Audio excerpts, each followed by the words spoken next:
Hi అండి, welcome to Telugu రుచులు by Hemalatha. చక్కటి టేస్టీగా ఉండే చేపల కర్రీ అయితే ఎలా చేయాలో చూసేద్దాం. చాలా కమ్మగా ఉంటుంది.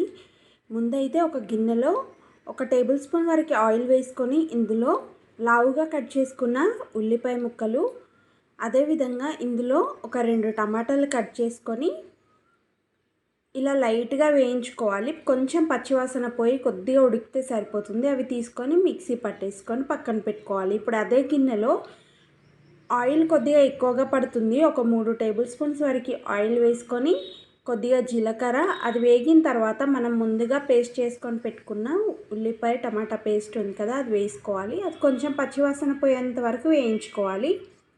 అలా వేగిన దాంట్లో సరిపడా కారము, ఉప్పు, ధనియాల పొడి, జీలకర్ర మెంతుల పిండి, పసుపు, అల్లం వెల్లుల్లి పేస్టు ఆయిల్లోనే వేసుకొని బాగా ఫ్రై చేసుకున్న తర్వాత ఇవన్నీ వేసుకొని ఫ్రై చేసుకోవాలి. ఇదంతా కూడా బాగా పచ్చివాసన పోయేంత వరకు వేయించుకున్న తర్వాత కొద్దిగా చింతపండు రసము, అందులోనే వాటర్ వేసుకొని కలిపేసుకోవాలి. ఇప్పుడు కరివేపాకు, కొత్తిమీర వేసుకొని ఈ పులుసు అంతా కూడా దగ్గరకు వచ్చేలాగా బాగా మరిగించుకోవాలి. ఇప్పుడు ఒక 2 నిలువుగా కట్ చేసుకున్న పచ్చిమిర్చి వేసుకొని ఇది బాగా దగ్గర దాకా మరిగించుకోవాలి. మనకు స్మెల్ అనేది పులుపు స్మెల్ పోయిన తర్వాత కొంచెం చిక్కబడుతుంది. ఆ తర్వాత మనం ఫిష్ పీసెస్ ఇలా హెడ్ అయినా కానీ లేదంటే నార్మల్ పీసెస్ మనం ఏవి తీసుకుంటే వాటిని బట్టి కర్రీ అయితే చేసుకోవాలి. పీసెస్ అన్నీ కూడా ఇలా వెడల్పుగా ఉన్న బౌల్ తీసుకొని ఫిష్ కర్రీ చేసుకుంటే పీసెస్ విరిగిపోకుండా పర్ఫెక్ట్గా ఉంటుంది.